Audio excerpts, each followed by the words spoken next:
Bueno, empezamos esta parte de micro, que como les decía es importante para las pruebas de admisión que estamos tratando de preparar, eh, ya que es una parte donde insisten mucho las preguntas, ¿no? Y donde también las deficiencias que tienen los egresados de aquí de la facultad son más visibles, ¿no?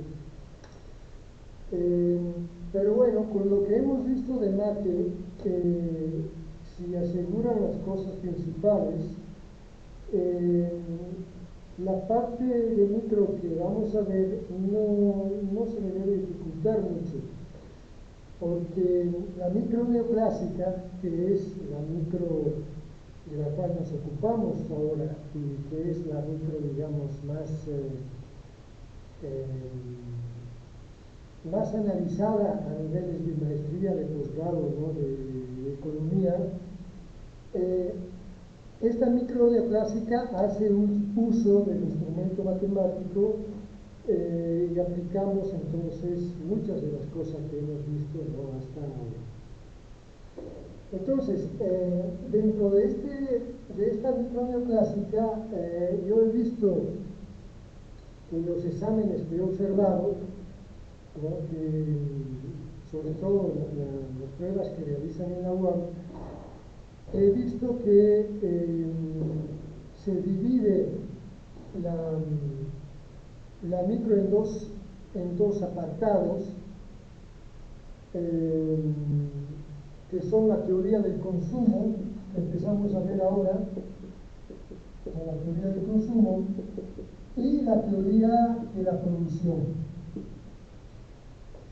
Entonces nosotros ahora empezamos aquí y vamos a tener unas 2 o 3 sesiones sobre esto, y luego pasaremos a ver la teoría de la producción. En realidad el esquema de análisis que tiene la teoría neoclásica es muy similar al analizar el consumo y la producción. Siempre se hace hincapié en un agente representativo, se dice. Es decir, en el caso de la teoría del consumo, este agente es el consumidor, ¿no? Quien compra, tiene ingreso y, como vamos a ver ahora, puede decidir cómo gastar el dinero, ¿no? qué productos, para lograr un beneficio personal que ahora vamos a denominar la maximización de la utilidad. Utilidad entendida en el caso del consumidor como satisfacción, porque luego, hablando de teoría de la producción, se puede hablar de utilidad también. Yo hablaré más de ganancia, pero en ese caso, en el caso de la teoría de la producción, la utilidad es la utilidad de la empresa, entonces es la ganancia, ¿no? Hablando de teoría de consumo, la utilidad es la satisfacción, ¿no? Que un consumidor prueba cuando puede comprar bienes y consumirlos, ya sean alimentos, ya sea ropa, ya sean medios de transporte, ¿no? Ya sea digamos, productos textiles, de la industria, de manufactureros, o sea, todo tipo de producto que los consumidores compran para satisfacer necesidades, ¿no? que los mueven en la compra de esos productos, ¿no? Entonces yo tengo una necesidad, tengo sed, ¿no? Necesito comprarme una botella de refresco, una botella de agua para satisfacer esta necesidad. Y bueno, este es una acción, ¿no? que realiza el consumidor para comprar, en este caso, una bebida, o puede ser un alimento, o pueden ser también servicios, ¿no? Acuérdense que aquí hablamos de bienes y servicios. ¿no? Como es el transporte, por ejemplo, un servicio muy importante que los consumidores necesitan para satisfacer necesidades de movilidad. Bueno, entonces, la teoría plantea también la hipótesis de que este consumidor sea un consumidor, digamos, representativo. Es decir, lo que vamos a decir para un consumidor, luego lo podemos ampliar o extender a los demás consumidores. Acuérdense que a nivel micro se analiza el comportamiento del individuo, ¿sí? Y digamos, la parte social se entiende como, dentro de la teoría neoclásica, ¿no? La parte, digamos, el comportamiento social es la suma de comportamientos individuales. Esta es un poco una característica, digamos, de este pensamiento, de esta escuela, ¿no? De teórica.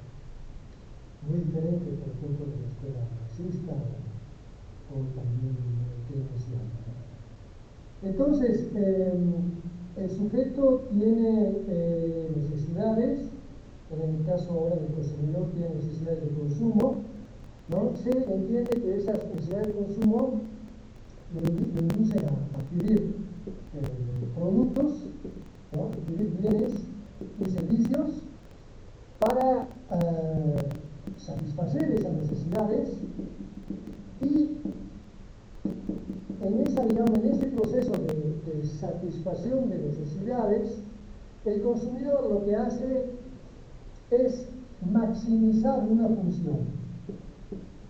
Entonces aquí ya empezamos a ver que el concepto de función, en el cual hemos insistido mucho en la parte de mate, es fundamental para el análisis micro, ¿no? En el caso del consumidor es una función de utilidad, que llamamos así con la U mayúscula, donde esa utilidad es, digamos, el grado de satisfacción que un consumidor logra, ¿no? Al adquirir productos como X y Y, así lo vamos a llamar ahora los productos. La utilidad depende, ¿no? De estos consumos, de estos bienes, que son muchos, pero nosotros ahora vemos referencia a funciones de utilidad donde hay solo dos bienes, por una cuestión, digamos, práctica, ¿no? De poder dar representación gráfica de cierta facilidad. Pero en realidad sabemos que los bienes son muchos, entonces la teoría luego lo que hace es la extensión a n bienes, es decir, o sea, un número indeterminado de bienes, en este caso simplificado donde tenemos n igual a 2, es decir, solo la posibilidad de comprar solo tortilla y tomate. Bien, entonces, el problema micro en la teoría de consumo neoclásica surge porque este consumidor que busca maximizar su bienestar, es decir, no se conforma con estar bien, el consumidor neoclásico lo que busca es maximizar la función de utilidad, llevarla a sus niveles más altos posibles. Bueno, eso lo hace, pero sujeto a una condición que se llama restricción presupuestaria. Es decir, cada sujeto tiene un ingreso, lo llamo ahora ahí, mayúsculo, un ingreso que proviene de varias fuentes, aquí ahora vamos a analizar de dónde provenga el ingreso suele provenir del trabajo, pero no solo, ¿no? Y ese ingreso el consumidor lo gasta, ¿no? En la compra de dos productos X y Y, donde PX es el costo, el precio, ¿no? De un kilo de tortilla, por ejemplo, ¿no? X la cantidad de tortilla, y PY es el precio de un kilo de tomate, donde Y es la cantidad de tomate. Entonces, este es el gasto de tortilla, este es el gasto de tomate, ¿no? 80 pesos de tortilla, 200 pesos de tomate, por ejemplo, que sumados me dan el ingreso que el consumidor tiene. Entonces, en otras palabras, el consumidor dispone de una cantidad de dinero y la gasta en los bienes. Y los bienes, nosotros suponemos que sean ahora solo dos: un producto X y un producto Y. El problema del consumidor entonces resulta ser cómo gastar ese ingreso, ¿no? En cuánto de X comprar, eso le llamo X asterisco, y cuánto de Y comprar, sabiendo que este consumidor busca optimizar una función de utilidad, ¿no? Donde X y Y, ahora vamos a ver el concepto numérico, ¿no? X y Y tienen, digamos,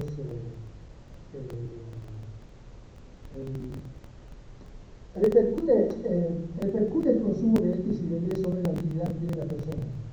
Y eso depende totalmente, ¿no? De los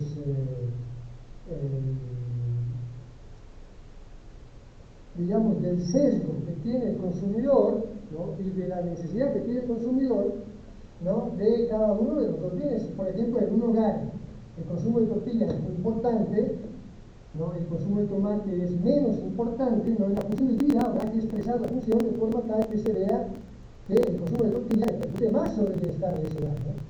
Entonces eso implica darle a la función de utilidad una especificidad que muestra, ¿no? Esa mayor importancia que tiene la tortilla, o viceversa, ¿no? Hay hogares el consumo de aguacate, por ejemplo, es un consumo al cual se atribuye más importancia que la tortilla, y eso dará lugar, ¿no? A funciones de utilidad diferentes. Ahora, la teoría hace una serie de supuestos sobre el comportamiento de este consumidor. Y he visto que en el curso de micro que hacen ahí de preparación se insiste bastante, ¿no? Sobre estos supuestos. Yo ahora aquí no me voy a meter en ese tema porque me lleva tiempo y voy a, digamos, más prácticas y un poco más complicadas. Pero bueno, se trata de aprender lo que se llaman los axiomas de la teoría del consumidor, que son una serie de proposiciones, ¿no? Que identifican el comportamiento de este consumidor y que siendo axiomas quiere decir que son afirmaciones, ¿no? Axioma es también un concepto que viene de la matemática. Es una proposición, una afirmación, cuando por ejemplo digo que las preferencias que tienen esos consumidores son transitivas, por ejemplo. Bueno, transitiva es una propiedad de la teoría de conjuntos, ¿no? Tiene su significado dentro de la teoría de conjuntos, pero aplicado al comportamiento del consumidor, eso quiere decir que un consumidor tiene un comportamiento que debe cumplir con esta, digamos, característica de la transitividad de la relación de derechos. Entonces, este será un axioma. Ahora, ¿de dónde viene ese axioma? Viene de que lo asumimos así. No viene de que lo hemos demostrado. Un axioma no se demuestra. La diferencia de un teorema, ¿no? Como es el teorema de Pitágoras, por ejemplo, que tiene su demostración, y por eso se llama teorema, ¿no? El axioma no la tiene, ¿no? El axioma es una afirmación que no se demuestra, pero a partir de esos axiomas se construye la teoría.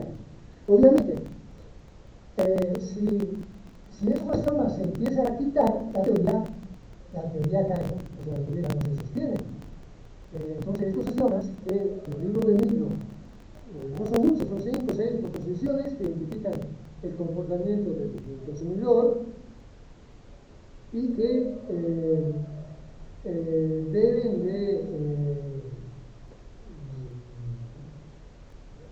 de estudiar en cualquier libro de micro. Yo aquí les sugiero ver, por ejemplo, ahí en la red veo que se puede bajar fácilmente el Parking. El libro de Parking, Microeconomía, en español es un libro de economía, de micro, ¿no? Tiene PDF, se lo bajan ahí libremente. Yo uso más el Samuelson porque no tengo, el Samuelson, bueno, es tal vez el libro de micro más viejo, ¿no? Más conocido, que ha salido en muchísimas ediciones. Y no sé si Samuelson en alguna edición se pueda bajar.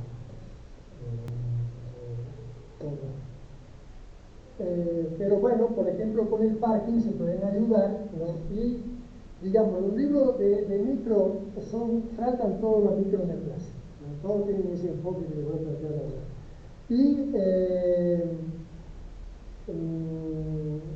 Y la teoría clásica es una sola, ¿no? Entonces, cuando hablamos de los axiomas, estos no son diferentes de los axiomas que presenta Parkin o que presenta Samuel, son los axiomas de la teoría clásica. Entonces, que ustedes vean esa parte, ¿no? En un texto de micro o en otro no hace mucha diferencia. De todas maneras, yo sí me aconsejo que utilicen un libro de texto de teoría microeconómica. ¿No? Aquí en la facultad yo estoy en el intento ahora de hacer un libro de micro, como dice el de macro, pero eso me va a llevar tiempo, o sea, estoy todavía en una etapa inicial. Entonces, bueno, libros, digamos, reconocidos hay un montón. En la biblioteca aquí de la facultad tenemos un montón de libros. Y bueno, y en este video de vacaciones también pueden hablar ahí con el diputado porque se exprese como también dice los libros que están en las copias, ¿no? Bien, entonces voy a dejar ahora el tema de los axiomas, ¿no? Y vamos a plantear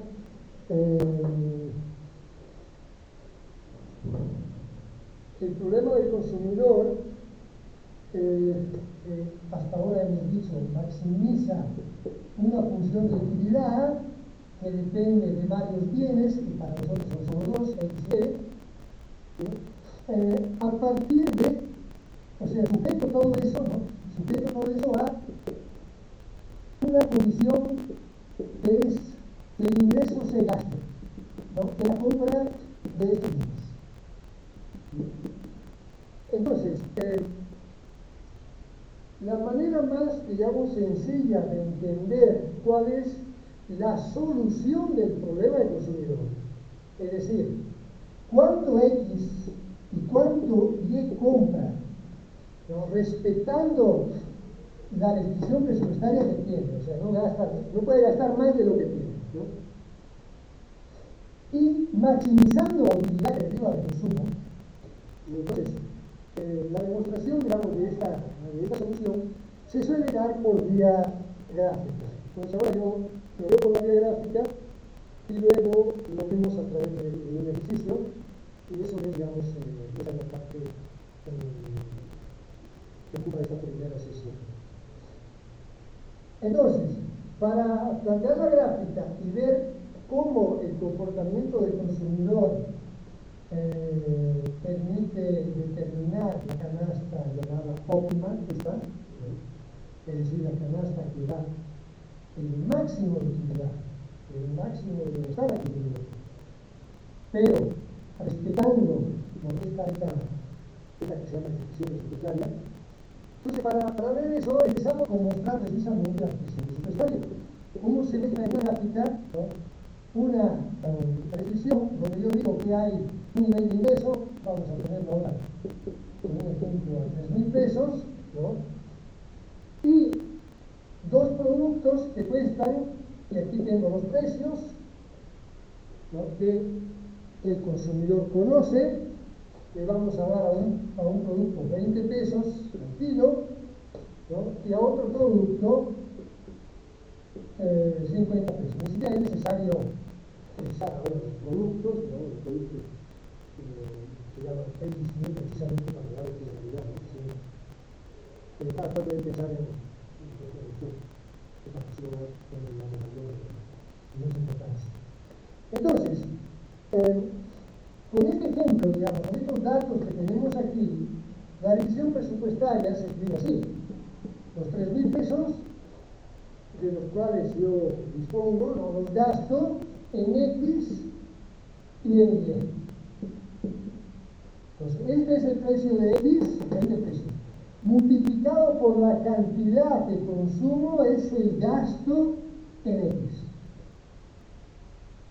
Entonces, aquí hay que ir dando conceptos y tecnología. Que a veces no es la tecnología del sentido común. Lo que pagamos por un producto es el precio del producto. No lo llamamos costo porque veremos que el término costo tiene eso también dentro del número, pero diferente. Lo llamamos precio, la cantidad de dinero que tengo que gastar para comprar una unidad de producto.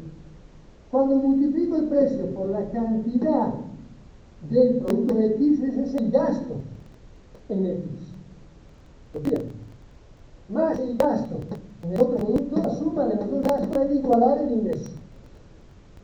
Es decir, el ingreso debe alcanzar para comprar esos bienes. Fíjense que el ingreso, aparte que debe alcanzar, pero es igual a ese gasto. Es decir, el ingreso no puede ser inferior, pero tampoco va a ser superior. Porque si yo tengo un ingreso superior al gasto, quiere decir que estoy ahorrando. No gasto todo lo que voy a gastar.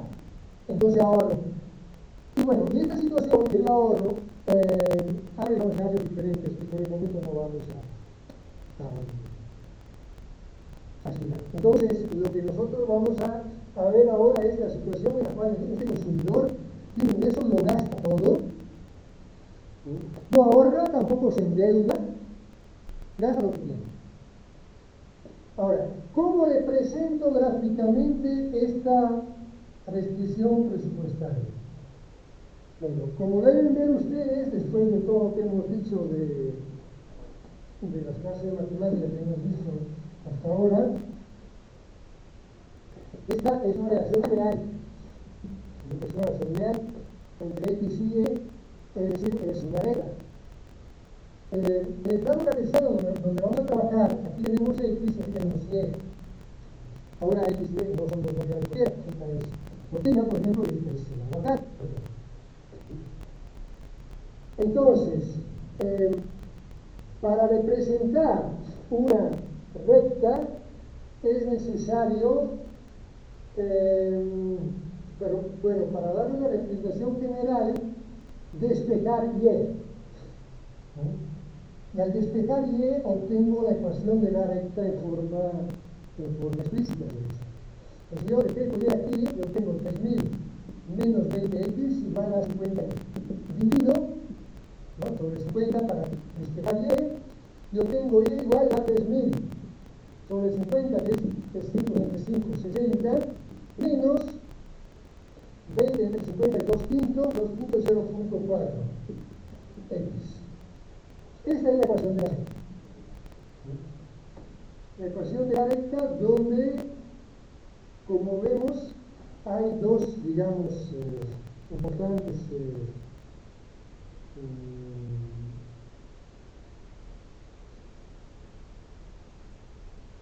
indicadores, ¿no?, de la posición y de la pendiente, ¿no?, de esta recta. El indicador de posición es el punto que intercepta, ¿no?, que me dice el punto de salida. Entonces,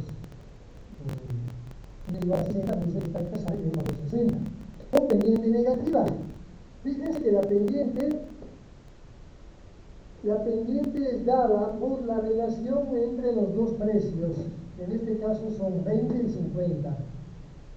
Eso vale en general, ¿no?, porque si la ecuación general de la recta es esta, yo aquí despejo Y, yo tengo Y igual a I dividido entre P y Y, ¿no?, menos PX sobre PY que multiplica X. Estoy despejando Y. Entonces, la ecuación de la recta presupuestaria tiene un coeficiente angular que es dado por la relación entre los dos precios. Y que siempre va a ser negativa porque al despejar la variable que me sale ese valor negativo, quiere decir que la decisión presupuestaria empieza con un valor aquí positivo y luego se viene hacia abajo. El menos 0.4 me da una idea de la pendiente. En este caso, no sé porque el menos 0.4 está entre 0 y 1. Es bastante plana. Si yo quisiera verla con más presión y no manejo bien, ustedes tienen que manejar bien la cuestión de la pendiente. Ustedes ya no son los gigantes que hay que llevarlos, que hermanos no saben lo que viene, ustedes no saben lo que viene. ¿Sí? Las rectas las tienen que conocer a la perfección, ¿no? Y de una recta se necesita saber su posición en el plano cartesiano, es decir, de dónde sale, ¿no? Y luego la inclinación. Esas son las dos, digamos, las dos componentes, ¿no? de la recta, y que hay que saber analizar, identificar a través de movimientos y desplazamientos, porque ahora veremos que todo el discurso aquí se mueve a nivel de movimientos de estas rectas y cómo eso afecta el equilibrio de los sonidos. De igual manera, sobre todo inicialmente, ¿no? Lo que yo hago en los grupos que inician a ver estos temas, les digo, bueno, hagan una tablita y encuentren dos puntos.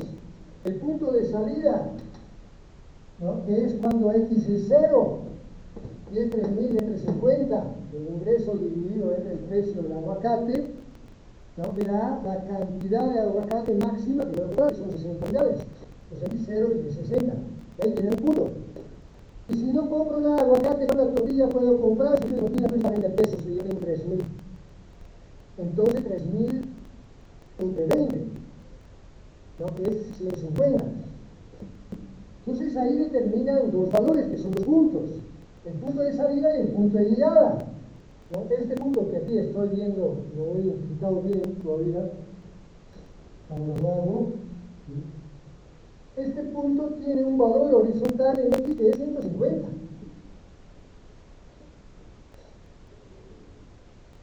Pero, repito, esta construcción por puntos de las rectas, que es relativamente, digamos, fácil para entender al inicio de la recta, porque vas a ubicar dos puntos, ¿no? y la recta ya está identificada, pues son dos puntos.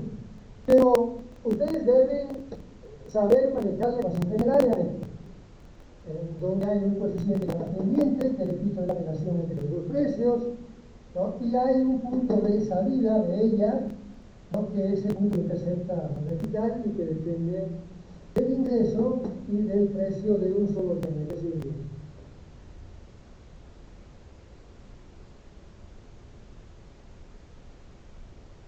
bien, entonces,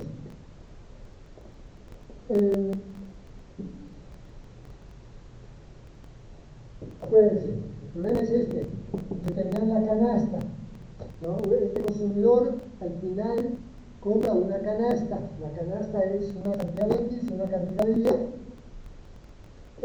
y esta canasta debe estar a lo largo de la recta presupuestaria. ¿Cuál es el significado de esta recta presupuestaria? El significado debe salir de decirme, ¿no? Hasta dónde puede comprar, cuál es la barrera, digamos, ¿no? Que él no puede, que el consumidor no puede superar, considerando los precios, ¿no? En este ejercicio ahora lo voy a escribir, los precios son, el ingreso era 3.000 pesos, el precio de X era 20 pesos, y su dinero es 50 pesos.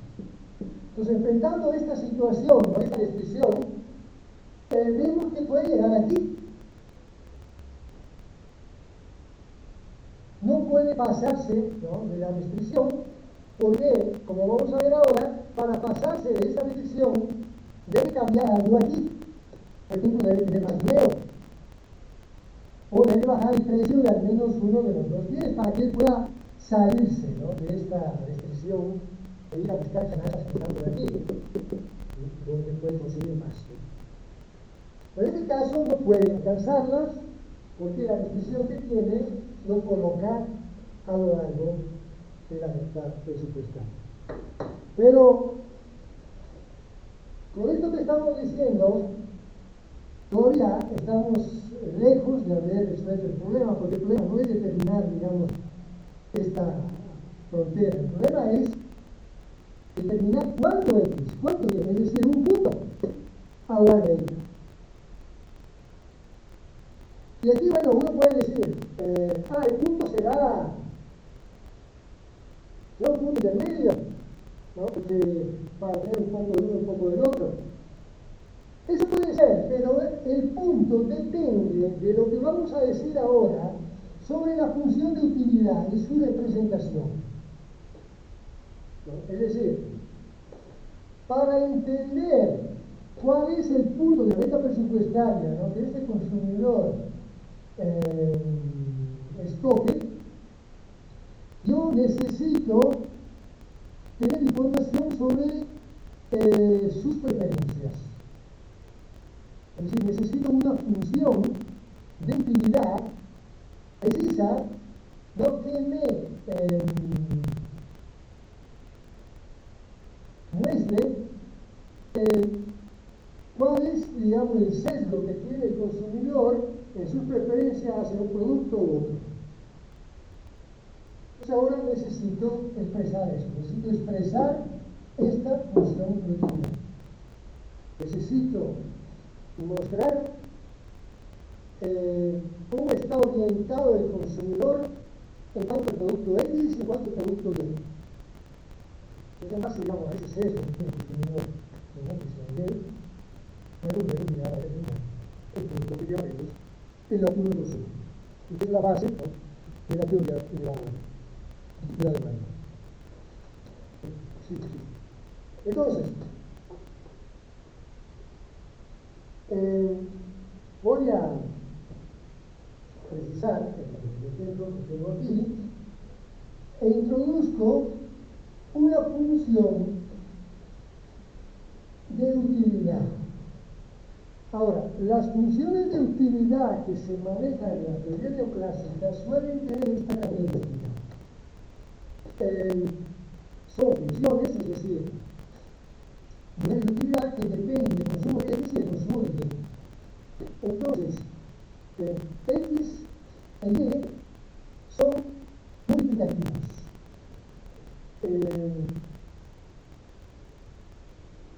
Ahora veremos por qué las funciones de utilidad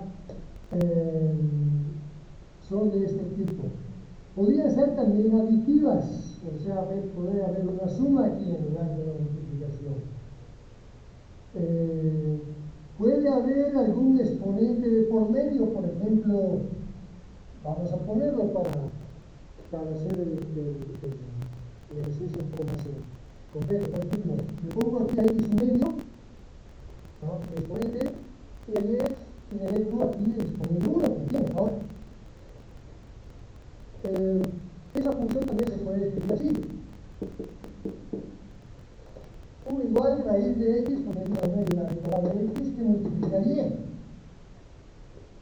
Entonces, al manejar una función de este tipo, que se llama función Cobb-Douglas,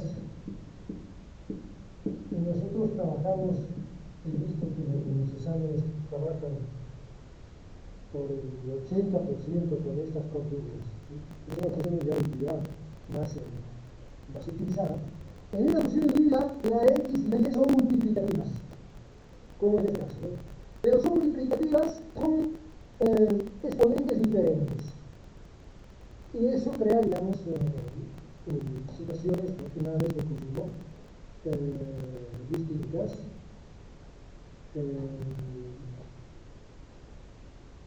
que dependen precisamente de estos exponentes. A veces esas Cobb-Douglas también tienen coeficientes multiplicativos, pero estos coeficientes, o sea, números, ¿no?, por ejemplo 3, que multiplica esto. Pero eso no cambia, en este caso yo no puse ningún número, no pongo ningún número, es 1.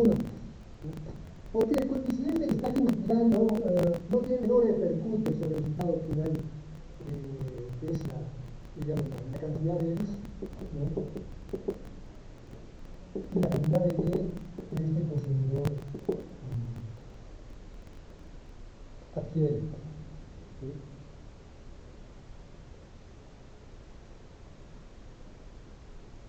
Estas funciones de utilidad, al representarse en la gráfica, da lugar a las que se llaman curva de indiferencia. Entonces aquí aparece ahora en la gráfica otra función que es la que representa las funciones de utilidad. Entonces esta representa la mitad presupuestaria, es la función presupuestaria, y eso Mientras que ahora las funciones que vamos a mudar, que no son rectas, se llaman curvas de diferencia y se definen como todas las combinaciones de consumo, ¿no?, que dan a este consumidor un nivel de utilidad constante. ¿Sí? Entonces eso significa que va a haber un conjunto de curvas, repito, son curvas, la forma de estas curvas depende de los axiomas que mencionaba antes. ¿Sí? Uno de ellos, por ejemplo, es el axioma de convexidad. El axioma de convexidad quiere decir que esas curvas de diferencia son convexas, ¿sí? Porque podría ser también ondas, así, pero no lo son. ¿Por qué no lo son? Porque hay un axioma de convexidad. El axioma de convexidad, como veremos, pero eso lo iré precisando en su momento, refleja un concepto importante sobre la función de utilidad, que es el principio de la utilidad marginal decreciente. ¿Qué quiere decir la utilidad marginal decreciente? Quiere decir que el incremento de utilidad que hay, el incremento de la utilidad de núcleo U, cuando crece el consumo de X o de Y, se llama utilidad marginal de X. Muy bien, no se lo pregunta. Entonces la pregunta que me hago aquí es, cuando yo consumo un vaso de agua adicional, ¿cuánto crece la utilidad? Esa se llama utilidad marginal, utilidad al margen. Y ese es el concepto de derivada. El concepto de marginalidad en economía es el concepto de derivada del cambio diferencial. Entonces, cada producto tiene una utilidad marginal, pero resume que esa utilidad marginal es alta cuando yo, por ejemplo, consumo agua, ¿no?, y necesito tomarme un poco de agua porque sé, cuando tomo un poquito de agua tengo una fuente, digamos, satisfacción, ¿no? Pero cuando consumo mucha agua, ya el vaso de agua no me da, digamos, mucha satisfacción, porque poco a poco mi necesidad de consumo de agua se va satisfaciendo. Entonces, eso quiere decir, este principio lo vale para todos los bienes, que la utilidad marginal es elevada cuando X es bajo, pero va bajando.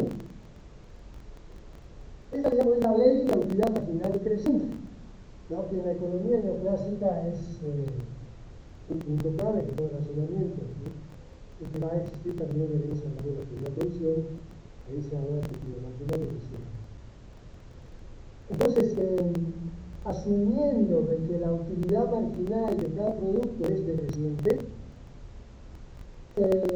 llegamos a plantear el axioma de convexidad de las curvas de diferencia. Es decir, las curvas de diferencia son varias, ¿no?, son decrecientes, pero son convexas. Como ven, van asintóticamente hacia los X. No se cruzan entre ellos. Y eso siempre deriva de los famosos axiomas que les decía antes. Y esta curva de diferencia no se cruza, son como paralelas entre ellas, pero estas curvas son infinitas, o sea, están hacia adentro y hacia afuera. Y yo cuando tengo una, no digo, pues tengo todas, te la muevo hacia afuera y hacia adentro, no, yo tengo una más. Ahora, cada curva de diferencia tiene asociado un nivel de satisfacción en el consumo que llama utilidad. Y esa utilidad, la curva de diferencia, se llama diferencia porque precisamente la utilidad no cambia a lo largo de la curva, pero cambia de una curva a otra. Cuando pasa una curva de diferencia más externa, la utilidad crece, ¿sí?, porque crece el consumo.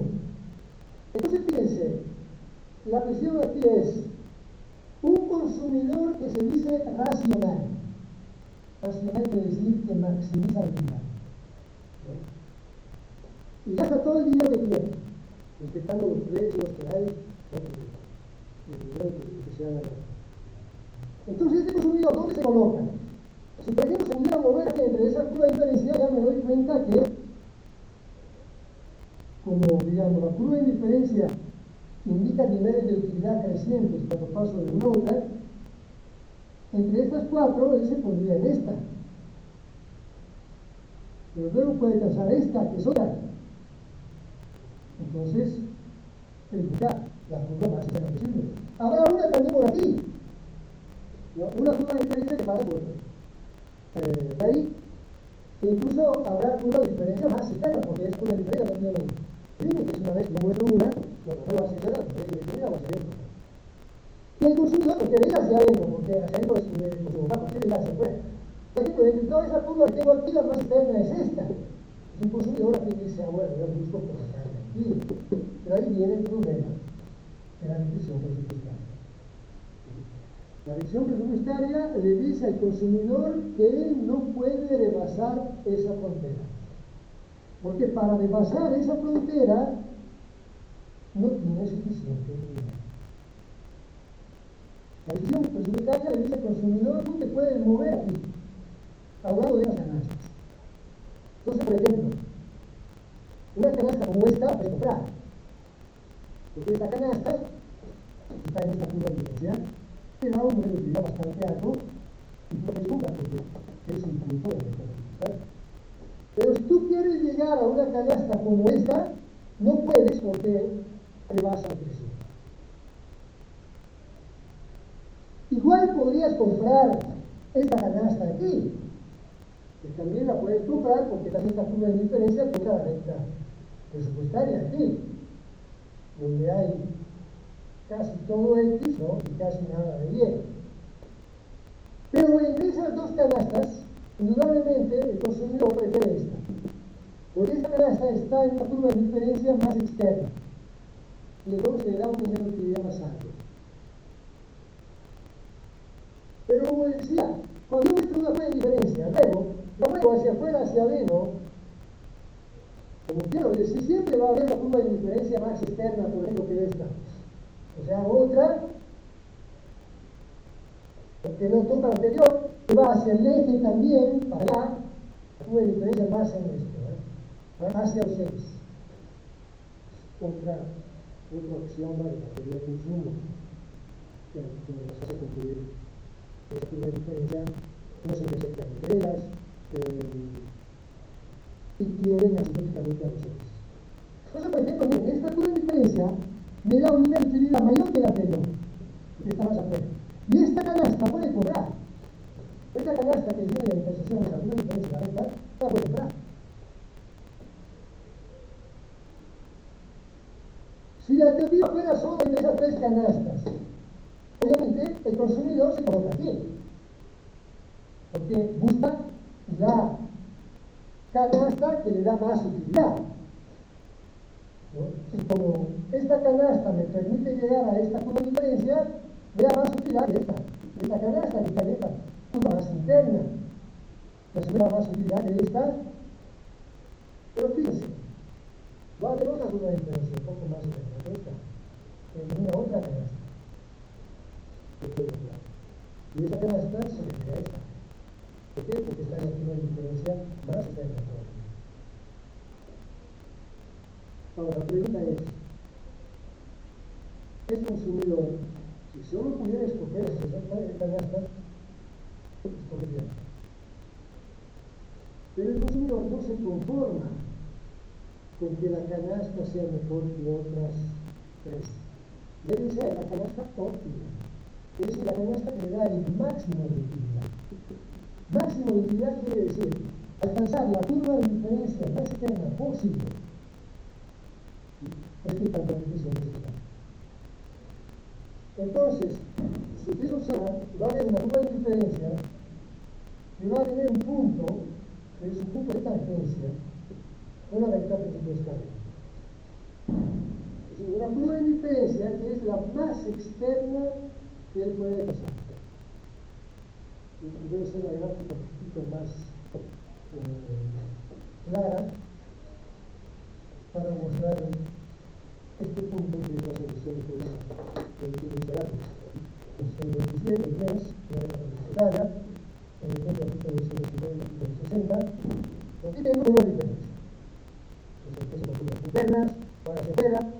¿Dónde llego? Bueno, lo que acabo de decir es, llego al punto que es el punto de transferencia. Este es el caso.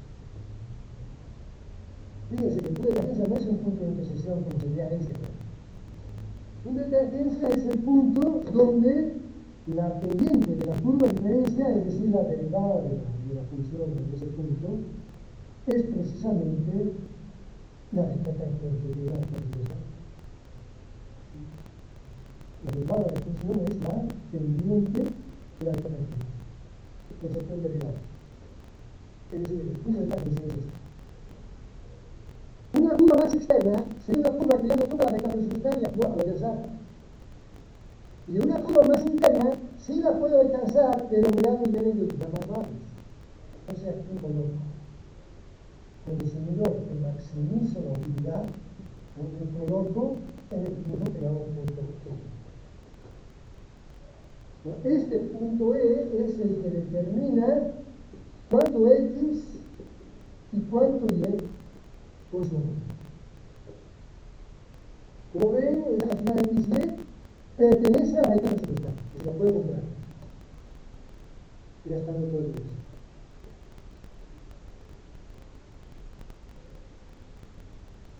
Ahora, ¿por qué las curvas de diferencia son así como las estoy mostrando? No pueden estar selladas hacia un grupo o otro. Bueno, eso depende en parte de los axiomas que decía, y en parte de cómo yo manejo la utilidad. La función de utilidad que manejamos, que en realidad es curva, son funciones futuras, donde X y Y son multiplicativos. Los multiplicativos responden diferentes. En el ejemplo que estamos viendo aquí, a X le he dado un medio.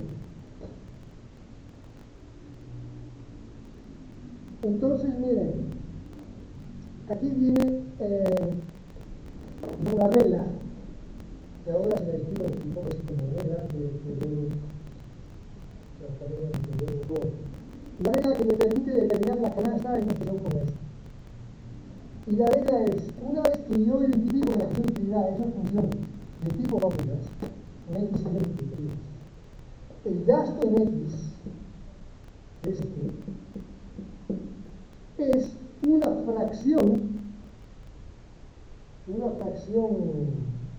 K del ingreso. Por ejemplo, 30%, 40%, 60%. ¿Qué fracción? Pues la regla me dice, para determinar ese K, tú tienes que medir, o sea, considerar el exponente de la X, en el caso medio, y dividirlo entre la suma de los dos. Entonces, este K se determina como fracción entre el medio, que es el exponente de X, y la suma de los dos. La suma de uno y el medio da 3 medios. El medio entre 3 medios da un 3. Es decir, lo que estamos concluyendo es que el gasto en X va a ser un tercio de ingreso. Entonces, gasto en Y será 3 tercios de ingreso. ¿Cuánto costaba X? Entonces X era de 20 pesos. Entonces era de 30 pesos y Y era de 30. Entonces, ¿cuánto gasto en X? Un tercio del ingreso. El precio de X es 20. Entonces 20X igual un tercio de 3.000. Quiere decir que el gasto en X es de 1.000 pesos. Pero X cuesta 20 pesos. Entonces, X es igual a 1.000 o 3.000. Queda así. Fíjense que ya estamos en el camino de utilidades. ¿Cuánto cobra en ninguna? ¿Cuánto cobra en Y? Ese es el gasto Y. El gasto Y será 50 Y.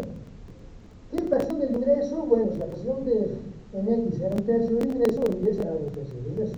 Un tercio del ingreso. 50 Y igual a 20. 2.950, 40 unidades.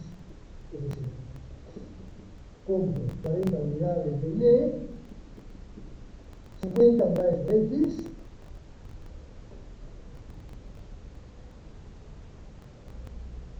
me gasto los 10.000 pesos y estoy aquí.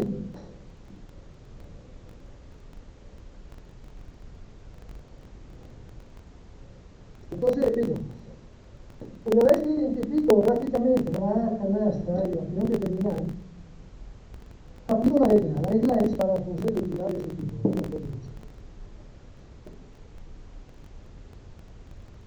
Hay otra manera también de expresar el punto, las coordenadas del punto X, que es cuanto X está bien. Y es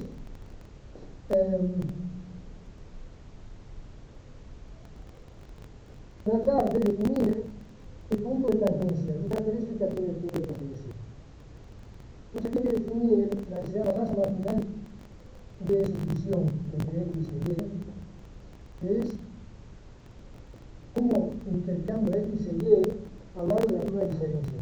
Entonces es la derivada prácticamente de la función de la curva de diferencia. La tasa marginal de sustitución. Y esa derivada de la curva de diferencia, en el punto de tangencia, debe ser la pendiente de la recta tangente. La pendiente de la recta tangente es la pendiente de la regla presupuestaria, y como indicaba ahí, esto es dada por la relación entre el precio y el punto. Entonces, una vía, digamos, más general para resolver el problema es sacar la tasa marginal de sustitución derivando de la función de la curva de diferencia, pero esa derivada se puede demostrar es la relación entre la utilidad marginal de X y de Y. E igualar esta relación entre las dos utilidades marginales a la relación entre los precios. ¿Cómo se calculan las utilidades marginales? Es fácil, se deriva la función de utilidad sobre X y sobre Y. Eso lo voy a dejar un ejercicio para el próximo video que va a ser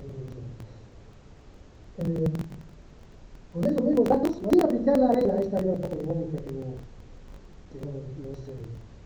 es muy práctica, pero que no se debe tener las reglas mónicas y razonamiento. No, aquí no. Aquí estamos tratando de razonar, de expresar el punto de tangencia, como el punto donde la derivada de la función de diferencia es igual a la pendiente de la recta tangente. Pero esta derivada es la relación entre la utilidad marginal de X y Y. La utilidad marginal de X aquí la miden. Derivan sobre X. Cuando derivan sobre X y es constante. A ver, lo hago para que metemos en términos. La utilidad marginal de X. Derivación de utilidad sobre X. Le dan X a la M. Aumento de X a la medio menos 1. Medio medio. Medio X a la menos 1 medio.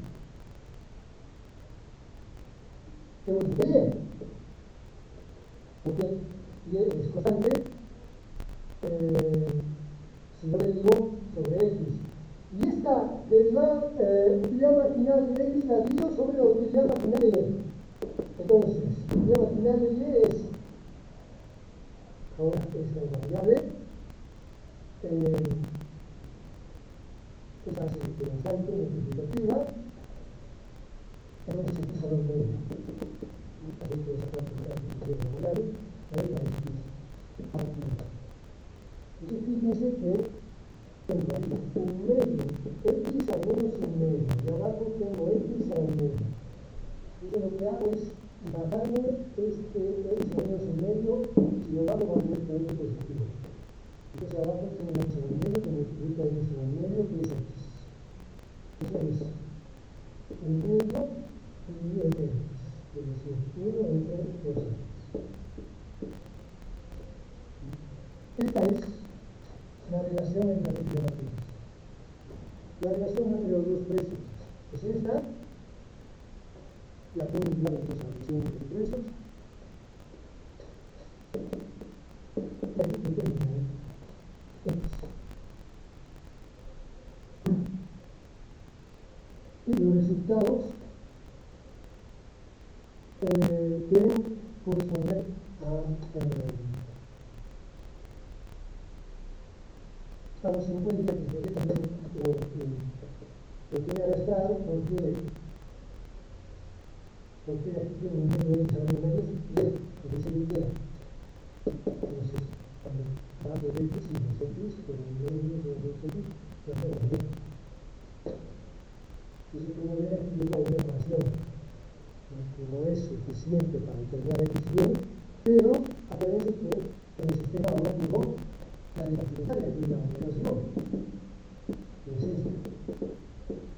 Tengo una ecuación que es esta, donde es visible, y otra ecuación que es esta. Un sistema con dos variables, con dos ecuaciones, es el de a resolver ese sistema identifica la sección de ecuación. Y bueno, aquí tomamos la próxima semana.